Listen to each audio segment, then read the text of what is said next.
नमो नमः। आज चैत्र शुक्ल द्वितीया मंगलवार दिनांक,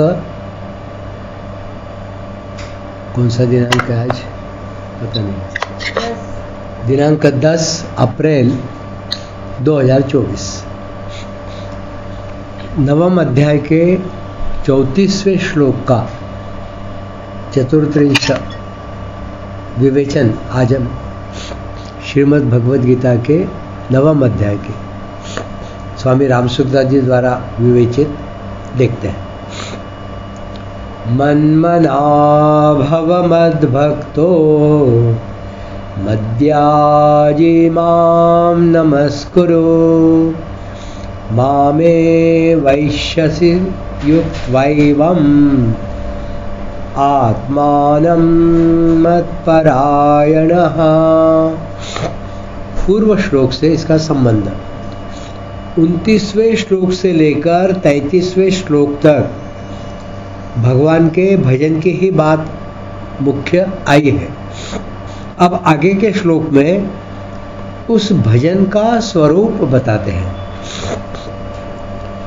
भगवान कहते हैं, तू मेरा भक्त हो जा, मेरे में मन वाला हो जा, मेरा पूजन करने वाला हो जा और मेरे को नमस्कार कर। इस प्रकार मेरे साथ अपने आप को लगाकर मेरे परायण हुआ तू मेरे को ही प्राप्त होगा। सब तरफ से तू परमात्मामय, भगवानमय या कृष्णमय हो जा, ऐसा भगवान अर्जुन को कहते हैं।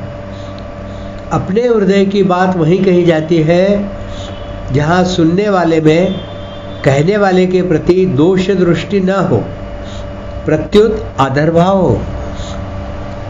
अर्जुन दोष दृष्टि से रहित है, इसलिए भगवान ने उनको अनसूयवे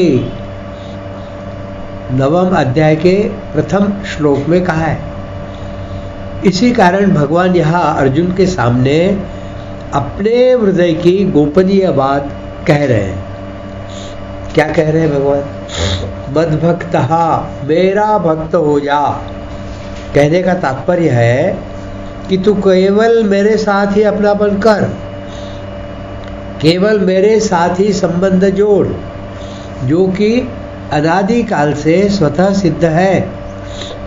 केवल भूल से ही शरीर और संसार के साथ अपना संबंध मान रखा है, अर्थात मैं अमुक वर्ण का हूँ, अमुक आश्रम का हूँ, अमुक संप्रदाय का हूँ, अमुक नाम वाला हूँ। इस प्रकार वर्ण आश्रम आदि को अपनी अहंता में मान रखा है। इसलिए अब असत रूप से बनी हुई अवास्तविक अहंता को वास्तविक सत रूप में बदल दे कि मैं तुम्हारा हूँ और तुम मेरे हो। फिर तेरा मेरे साथ स्वाभाविक ही अपनापन हो जाएगा, जो कि वास्तव में है। मनमना भव, मन वही लगता है जहाँ अपनापन होता है, प्रियता होती है। तेरा मेरे साथ जो अखंड संबंध है उसको मैं तो नहीं भूल सकता, पर तू भूल सकता है। इसलिए तेरे को मेरे में मन वाला हो जा, ऐसा कहना पड़ता है। मद्याजी, मेरा पूजन करने वाला हो, अर्थात तू खाना पीना, सोना, जगना, आना जाना, काम धंधा करना आदि जो कुछ क्रिया करता है वह सब के सब मेरी पूजा के रूप में ही कर। उन सबको मेरी पूजा ही समझ। सब तरह से अर्जुन को कह रहे भगवान, सिवा भगवान के दूसरा कुछ नहीं है, सिवा परमात्मा के दूसरा कुछ नहीं। माम नमस्कुरु, मेरे को नमस्कार कर।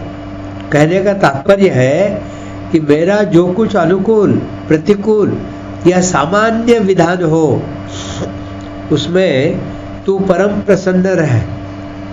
मैं चाहे तेरे मन और मान्यता से सर्वथा विरुद्ध फैसला दे दूं तो भी उसमें तू प्रसन्न रहे।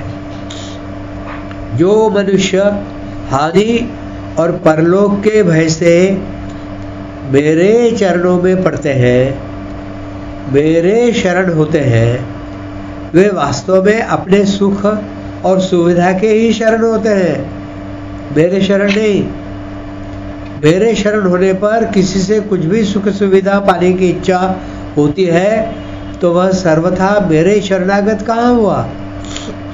कारण कि वह जब तक कुछ न कुछ सुख सुविधा चाहता है तब तक वह अपना कुछ स्वतंत्र अस्तित्व मानता है।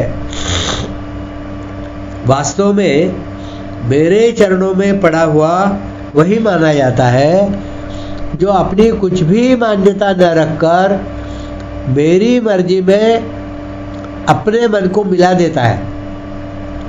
उसमें मेरे से ही नहीं प्रत्युत संसार मात्र से भी अपनी सुख सुविधा सम्मान की किंचित गंध मात्र भी नहीं रहती। अनुकूलता व प्रतिकूलता का ज्ञान होने पर भी उस पर उसका कुछ भी असर नहीं होता। अर्थात मेरे द्वारा कोई अनुकूल अथवा प्रतिकूल घटना घटती है तो मेरे परायण रहने वाले भक्त की उस घटना में विषमता नहीं होती। अनुकूल व प्रतिकूलता का कुल का ज्ञान होने पर भी वह घटना उसको दो रूप से नहीं दिखती, प्रत्युत केवल मेरी कृपा रूप से दिखती है। मतलब चाहे मन के मुताबिक हो चाहे ना हो, चाहे प्रतिकूल परिस्थिति हो चाहे अनुकूल हो, उसमें भगवान की मर्जी भगवान की कृपा ही वह भक्त देखता है। मेरा किया हुआ विधान चाहे शरीर के अनुकूल हो चाहे प्रतिकूल हो, मेरे विधान से कैसी भी घटना घटे उसको मेरा दिया हुआ प्रसाद मानकर परम प्रसन्न रहना चाहिए।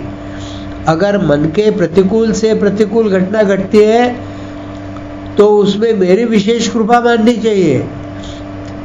क्या कह रहे भगवान? अगर मन के प्रतिकूल से प्रतिकूल मतलब उल्टी मन के विरुद्ध घटना घटती है तो उसमें मेरी विशेष कृपा माननी चाहिए, क्योंकि उस घटना में उसकी सम्मति नहीं है। अनुकूल घटना में उसकी जितने अंश में सम्मति हो जाती है उतने अंश में वह घटना उसके लिए अपवित्र हो जाती है। परंतु प्रतिकूल घटना में केवल मेरा ही किया हुआ शुद्ध विधान होता है। इस बात को लेकर उसको परम प्रसन्न होना चाहिए। पूरे तरीके से उल्टी बात कह रहे हैं भगवान यहाँ पर। उसका क्या अर्थ है, क्या तात्पर्य? मनुष्य प्रतिकूल घटना को चाहता नहीं, करता नहीं और उसमें उसका अनुमोदन भी नहीं रहता, फिर भी ऐसी घटना घटती है तो उस घटना को उपस्थित करने में कोई भी निमित्त क्यों न बने, और वह भी भले ही किसी को निमित्त मान ले, पर वास्तव में उस घटना को घटाने में मेरा ही हाथ है, मेरी ही मर्जी है। इसलिए मनुष्य को उस घटना में दुखी होना और चिंता करना तो दूर रहा, प्रत्युत उसमें अधिक से अधिक प्रसन्न होना चाहिए। उसकी यह प्रसन्नता मेरे विधान को लेकर नहीं होनी चाहिए, किंतु मेरे को विधान करने वाले को लेकर होनी चाहिए। कारण कि अगर उसमें उस मनुष्य का मंगल न होता तो प्राणी मात्र का परम सुहृद मैं उसके लिए ऐसी घटना क्यों घटाता। इसी प्रकार है अर्जुन, तू भी सर्वथा मेरे चरणों में पड़ जा, अर्थात मेरे प्रत्येक विधान में परम प्रसन्न रहे। जैसे कोई किसी का अपराध करता है तो वह उसके सामने जाकर लंबा पड़ जाता है, अर्थात दंडवत करता है, नमस्कार करता है और उससे कहता है कि आप चाहे दंड दे, चाहे पुरस्कार दे, चाहे दुत्कार दे, चाहे जो करे उसी में मेरी परम प्रसन्नता है। उसके मन में यह नहीं रहता कि सामने वाला मेरे अनुकूल ही फैसला दे। ऐसे ही भक्त भगवान के सर्वथा शरण हो जाता है तो भगवान से कह देता है कि हे प्रभु, मैंने न जाने किन किन जन्मों में आपके प्रतिकूल क्या क्या आचरण किए हैं, इसका मेरे को पता नहीं है, परंतु उन कर्मों के अनुरूप आप जो परिस्थिति भेजेंगे वह मेरे लिए सर्वथा कल्याणकारक ही होगी। इसलिए मेरे को किसी भी परिस्थिति में किंचित मात्र भी असंतोष न होकर प्रसन्नता ही प्रसन्नता होगी। हे नाथ, मेरे कर्मों का आप कितना ख्याल रखते हैं कि मैंने न जाने किस किस जन्म में किस किस परिस्थिति में परवश होकर क्या क्या कर्म किए हैं। उन संपूर्ण कर्मों से सर्वथा रहित करने के लिए आप कितना विचित्र विधान करते हैं। मैं तो आपके विधान को किंचित मात्र भी समझ नहीं सकता और मेरे में आपके विधान को समझने की शक्ति भी नहीं है। इसलिए हे नाथ, मैं उसमें अपनी बुद्धि क्यों लगाऊं? मेरे को तो केवल आपकी तरफ ही देखना है, कारण कि आप जो कुछ विधान करते हैं उसमें आपका ही हाथ रहता है, अर्थात वह आपका ही किया हुआ होता है, जो कि मेरे लिए परम मंगलमय है। यही माम नमस्कुरु का तात्पर्य है। मामे वैश्यसि युक्त्वैवम् आत्मानं मत्परायणः। यहाँ एवं का तात्पर्य है कि मद्भक्तः से तू स्वयं मेरे अर्पित हो गया, मन्मनाः से तेरा अंतःकरण मेरे परायण हो गया, मद्याजी से तेरी मात्र क्रियाएं और पदार्थ मेरी पूजा सामग्री बन गए, और माम नमस्कुरु से तेरा शरीर मेरे चरणों के अर्पित हो गया। इस प्रकार मेरे परायण हुआ तू मेरे को ही प्राप्त होगा। युक्त्वैव आत्मानम, अपने आप को मेरे में लगाकर कहने का तात्पर्य यह हुआ कि मैं भगवान का ही हूँ। ऐसे अपनी अहंता का परिवर्तन होने पर शरीर, इंद्रिया, मन, बुद्धि, पदार्थ, क्रिया, ये सब के सब मेरे में ही लग जाएंगे। इसी का नाम शरणागति है। ऐसी शरणागति होने पर मेरी ही प्राप्ति होगी, इसमें संदेह नहीं है।